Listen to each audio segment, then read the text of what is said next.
Halo teman-teman semua. Selamat datang di podcast pertamanya kelompok 6 bersama aku Yulia. Dan aku Rira. Di sini kita bakal nemenin teman-teman selama 15 menit ke depan.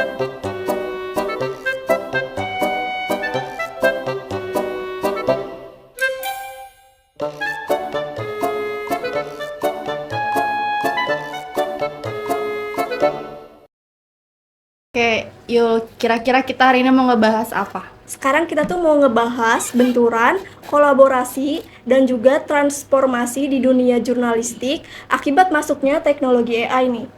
Jadi kita bakal ngebahas pengaruh AI ya di dunia jurnalistik, Ya, di betul. media cetaknya ataupun di Di digitalnya. kayak gitu. Tapi kita tuh nggak cuman berdua aja nih. Kita tuh nanti bakal ada kedatangan juga narasumber yang sangat hebat, yaitu selaku praktisi media.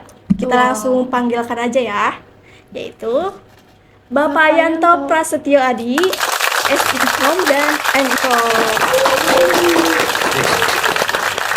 Halo Pak. Iya, salaman ya. Gimana kabarnya Bapak? Baik. Baik. Bapak terima kasih ya sebelumnya udah mau nyempetin untuk datang di podcast kita nih Pak. Ya, sami-sami ya tuh. Sebelum kita langsung ke inti pertanyaan nih Pak, aku pengen nanya dulu nih, menurut Bapak itu sekarang gimana sih soal AI di zaman sekarang gitu?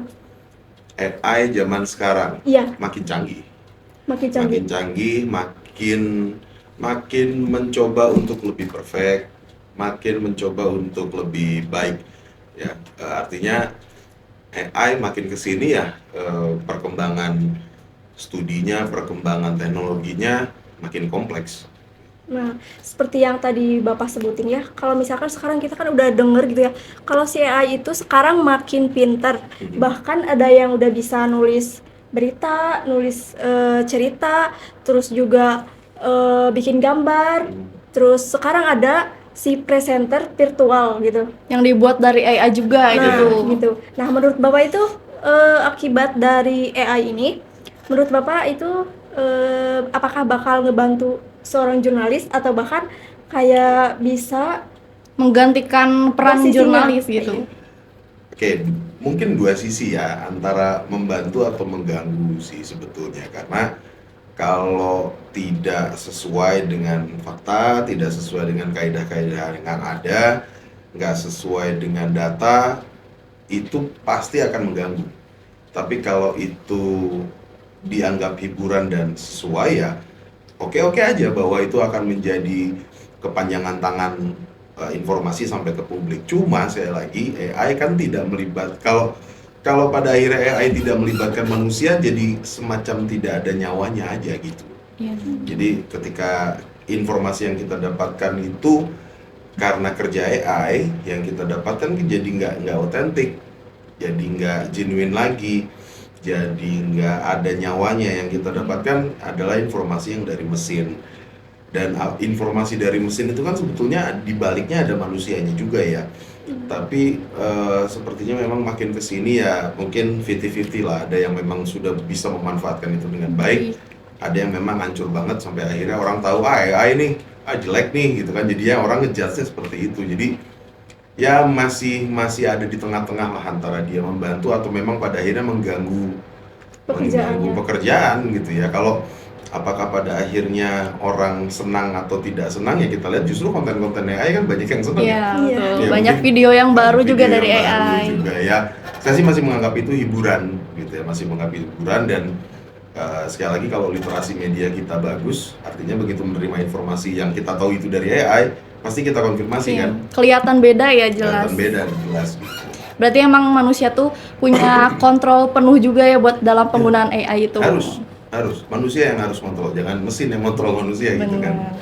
Berarti intinya tuh ada 50-50 ya Pak? Ya 50-50 lah, 50-50 lah antara bagaimana itu dia bisa membantu tapi bagaimana juga itu bisa mengganggu, tergantung bagaimana kita pakainya. Nah, kalau tadi kan dari dunia jurnalis ya Pak. Nah, sekarang dari media cetaknya nih Pak. Sekarang kan media cetak tuh udah kalah sama dunia digital. Nah, terus ditambah lagi, sekarang AI udah bisa ngerangkum sebuah informasi dalam hitungan detik. Nah, menurut Jadi Bapak, hampir punah gitu ya ya, media cetaknya. media cetaknya. Ya nggak boleh terlalu naif ya bahwa oh kami baik-baik saja, oh media cetak Betul. baik-baik saja. Kemudian saya di radio terus bilang radio baik-baik saja, nggak boleh terlalu naif ya. Karena memang bukan hanya karena AI, tapi lahir media digital itu mengubah juga perilaku orang Iya, betul. pakai media, perilaku orang berkomunikasi, perilaku orang punya karakteristik gitu ya. Jadi semuanya berubah. Nah, di dalamnya ada AI gitu kan, di dalamnya ada entitas bernama AI ini yang melengkapi gitu ya. Ya lengkap sudah. Saya nggak bisa bilang bahwa kami baik-baik saja, ya justru harus dibilang bahwa ini harus diantisipasi gitu. Kalau dilawan nggak mungkin ya bertemanlah. Jadi praktisi-praktisi media atau mungkin juga akademisi hari ini harus berdamai dengan teknologi yang berkembang, termasuk AI. Gitu. Tapi menurut Bapak itu ada nggak sih kayak, kan tadi Bapak bilang sendiri kalau kita gak bohong kalau emang ternyata gak baik-baik aja. Tapi itu ada caranya nggak sih kalau misalkan biar kita tuh nggak ketinggalan gitu? Ada, Ada. pakai. Oh, dipakai juga. Kita juga harus pakai, tapi kita tahu batasan mana kita pakai AI gitu. Kawan-kawan yang ada di dunia jurnalistik yang kerjanya menulis, ya tetap mencari fakta, data dan fakta lapangan. Bisa dibantu AI itu ya? Iya, ya boleh dibantu AI, tapi tetap harus ke lapangan gitu, tetap harus melihat, tetap harus observasi. Menulis, menurut saya ya, menulis juga tetap harus segitiga piramida terbalik, tetap harus genuine, otentik, tetap harus mengedepankan fakta, tetap harus cover both side gitu ya. Kaidah-kaidah jurnalistiknya harus tetap ada, daripada menyerahkan itu semua ke AI kemudian langsung diupload tapi ternyata tidak sesuai kaidah, kan sayang gitu. Meskipun kita harus akui sekarang kaidah jurnalistiknya masih ada lah, dari sesuatu yang penting banget ke sesuatu yang biasa aja masih seperti itu tulisan-tulisannya. Kemudian yang mulai kerasa sebetulnya sebelum AI muncul ya, masih ingat clickbait gitu kan ya. Nah itu kan perbuatan manusia juga awalnya, tapi kan kemudian akhirnya AI melakukan itu karena tahu bahwa orang seneng baca itu gitu kan, tidak baca secara utuh. Terus algoritma, kata kunci, karena akhirnya orang pakai itu untuk menarik minat pembaca kan ya gitu. Nah, menurut saya ya cara kita bagaimana berdamainya adalah pakai juga nggak apa-apa, tapi kita harus tahu cara pakainya gimana, batasannya kapan. Karena dalam ruang, kami bilangnya sih newsroom gitu ya, dalam newsroom kan ada orang-orang yang bertanggung jawab, ada gatekeepernya, ada penulisnya, ada pencari fotonya, ada pencari faktanya, ada wartawan lapangan dan seterusnya, bahkan ada redaktur bahasanya gitu. Nah, ya semuanya harus punya peran dan harus bisa pakai AI dengan baik gitu aja. Jadi kalau dari seorang jurnalistik tuh lebih baik punya basicnya ya, jadi biar lebih ngerti. Harus. Punya basic itu harus. Gitu. Bisa dipelajari di manapun, maksudnya basic bisa dipelajari di kampus, bisa dipelajari di lapangan. Yang penting dia pernah mendalami basicnya aja.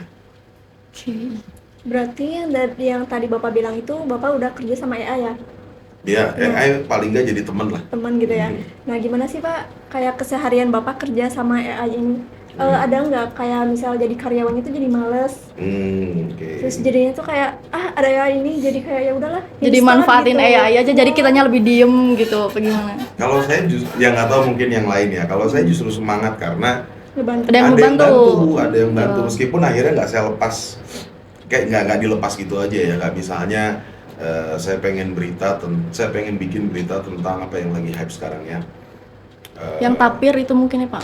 Yang tapir di rica-rica itu tuh? Nah misalnya itu ya, yang tapir di rica-rica ya, lihat dulu beberapa berita sudah menggunakan itu tidak, atau sudah naikin berita itu enggak, lokasinya di mana dan sebagainya. Observasi tetap dilakukan. Nah bagaimana menulisnya ya pikir gitu. Nah saat mencari nggak masalah pakai AI karena kita tidak menyebarluaskan itu ya. Saat mencari boleh pakai AI, nanti setelah dicari dilihat lagi sumbernya, benar apa enggak sumbernya, kredibel apa enggak sumbernya. Itu sih yang kenapa saya lebih memilih AI sebagai pembantu saya untuk mencari data dan mencari informasi gitu. Salah satunya tadi. Jadi buat bantuin brainstorming kita gitu Iya, ya, bukan buat jiplak langsung Oh, kan nggak ya? bisa, Tidak. nggak bisa. Karena anak komunikasi pasti fasih dengan istilah parafrasa, Ya, betul. istilah cari data dan seterusnya. Apalagi ya itu untuk membantu ngeluarin diksi-diksi baru. Kadang-kadang kan ini apa ya, kata pengganti ini, kata pengganti itu ya, atau bahkan sesuatu yang berhubungan dengan algoritma. Kira-kira kata kuncinya apa ya yang menarik untuk bisa saya angkat gitu.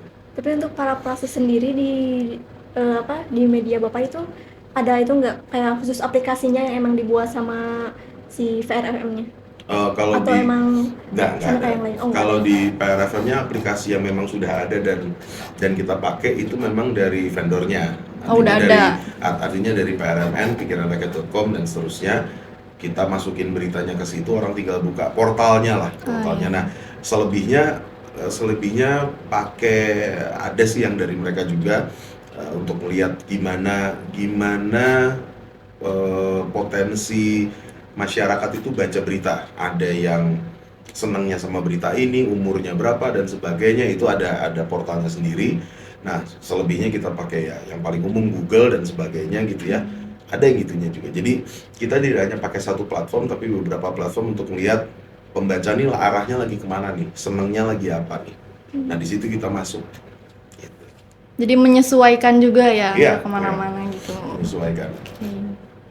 Mungkin dari ini nih Pak, ada kasus yang menarik dikutip dari CNN yang AI itu ngebantu tugas jurnalis tapi banyak kesalahannya. Nah itu di era sekarang kan netizen tuh kritis banget ya sama komentar. Mungkin ada yang komentar pedes, mungkin ada yang ngedukung juga. Ya. Nah gimana caranya biar jurnalis tuh tetap bisa pakai AI tapi ngejamin gitu si pertanyaan dan isinya tuh akurat, jadi nggak melenceng kemana-mana gitu. Gatekeeper penting. Tetap butuh orang untuk ngelihat ini bener nggak, untuk cross check lah bahasanya gitulah yang paling mudah ya, untuk cross check berita ini bener apa enggak, penulisannya bener apa enggak, makna tulisannya ini bener apa enggak gitu. Jadi nggak bisa AI bikin berita terus langsung upload. Sebarluaskan otomatis dan sebagainya. Kayaknya belum ke situ ya. Karena untuk mendapatkan kualitas informasi dan berita yang baik, salah satu yang bisa dilakukan itu adalah manusianya yang juga kontrol.